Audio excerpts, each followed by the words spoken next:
भौजी कोते नहीं चलत के जन के हर पाई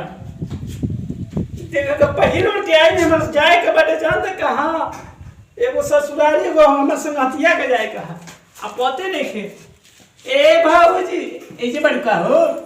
सका थक ना लौक थका ए जे बानी लौकी तसे कहती तैयार नहीं निया उतना दूर काहे बानी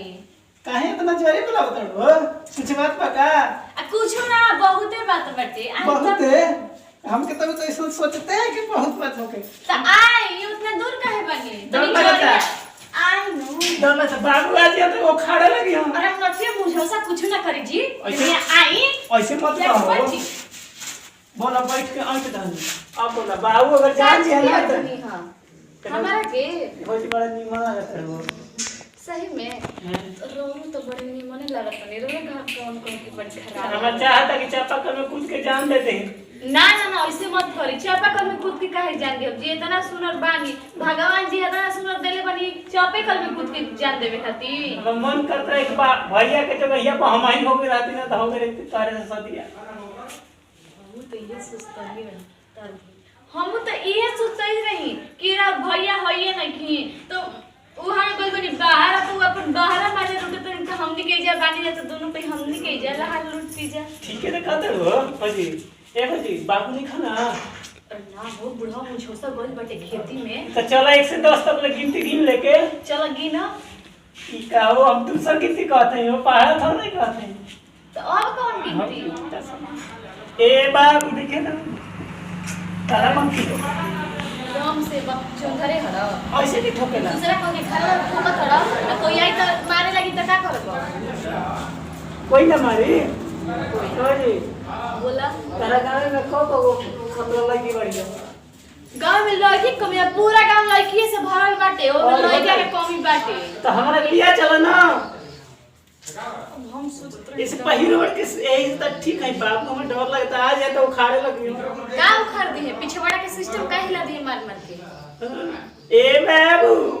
के बड़े रे बाबू उनके कहा खातिर चिका तोड़बो बुढ़वा आज जम तो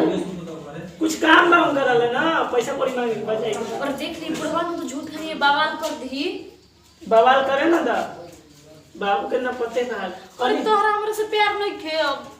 प्यार कहता हूँ तारा से मत चाह भैया बाबू आ ओ ये माई भैया नारायण झिंगा के करतले रे बाबू प्रणाम करता है तू रे अनहरा से ना प्यार करता नहीं और क्या करता ओ ये माई हम बड़का लेके का हो रे ओ गई ने बाहर तने मल्ला हार लूट तनी त हम आई जे घर ही लहार लूट ले तनी का हमारी इज्जत पता कर दी कैसे लाग हो बाबू दागो का लागले बाबूजी दाग पूरा पूरा ना सदी मैं गमाना कहे से कि देवर भौजाई कुका करतल सर का करता है मड़ाई में गराई खाता नहीं जा हां नहीं तो सर मड़ाई में गराई के बा हैं कोरिया या टूट गई तोरा नहीं के बुझत रे आ तो लइका तमाम न मारे तोर माई तमाम न भौजाई होली सर बात बाबूजी लइका इधर मत बनाई अरे बाप माई एक भौजी है तो भौजी क्या होली हां मातारे समान होली रे निगा कैसे ना तेरे कर पर कोची ने प्यार खाली करत है आ ये बड़ा बुढ़ो करा ए दे दे भौजी अरे तो समारे भैया मोहन के फोड़ लिया दे पोरे दानू बड़ी बोला तन पटर अरे तो समारे रंग से पिठा वाला के सीधा साथ ना हिलो जवन मारता रे करा ए बाबू चश्मा ना पहन ला ली बाबूजी चश्मा पहन ली चप्पल दे तोरा सरे बढ़िया से चश्मा आ ये तो चश्मा हो नया ने बनवा के लाई थनी जा ए सुंदर का हो तो समावे खाली पहना तो तोरा के भगवान हमार हो हमार हीरा हो ओ ये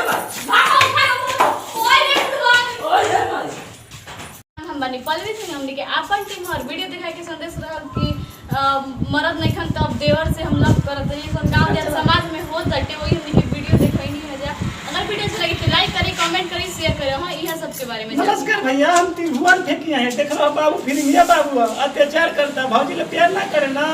सर प्यार करवा देख रहे भैया कि देवर ना प्यार करता हूं तो प्यार दुलार सही बना रहे हैं ये पारिवारिक कॉमेडी वाला एंटरटेनमेंट के नहीं जा दिल बचोट मत लिया जा भैया तो ए तरह से दे विदाई अगले वीडियो में फिर मिल जाए जय जय भारत जय बंगलादेश।